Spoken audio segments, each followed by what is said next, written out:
अस्सलामुअलैकुम नाज़रीन, welcome to learning path. हमारा आज का मौजू है कि क्या वालिदैन को बच्चों के सवालात को नज़रअंदाज करना चाहिए। जी नहीं, वालिदैन को बच्चों के सवालात को हरगिज़ नज़रअंदाज नहीं करना चाहिए, बल्कि बच्चों के सवालात का जवाब आसान और आम अंदाज में इस तरह दें जो बच्चों को समझ आ जाए।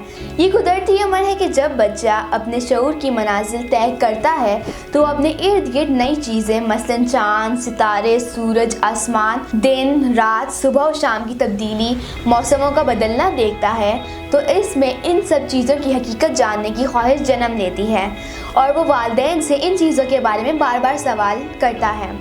इसीलिए वालिदैन को इस कुदरती जज्बे का फ़ायदा उठाते हुए बच्चों को उनकी समझ के मुताबिक इन सब चीज़ों की हकीकत का शऊर देना चाहिए।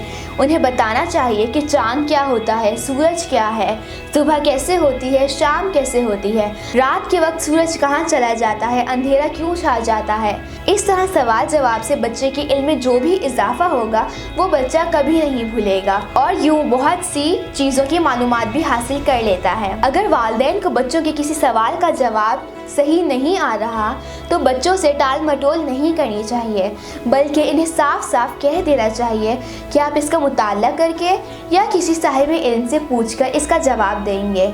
बच्चों के जहनों में उन्हीं बातों की नकूश पैदा करनी चाहिए जो उन्हें ज़िंदगी में जाकर कामयाब करें। इस सिलसिले में वालिदैन को ये असूल मद्देनज़र रखना चाहिए कि बच्चे को हुक्म से नहीं बल्कि दलील से समझाया जाए। ये था हमारा आज का मौजू। इंशाअल्लाह हम लोग नए मौजू के साथ नई वीडियो में मिलेंगे। आप हमारे चैनल को सब्सक्राइब करें, लाइक करें और अपनी तजवीज़ से हमें कमेंट्स में आगाह करें। शुक्रिया, वस्सलाम।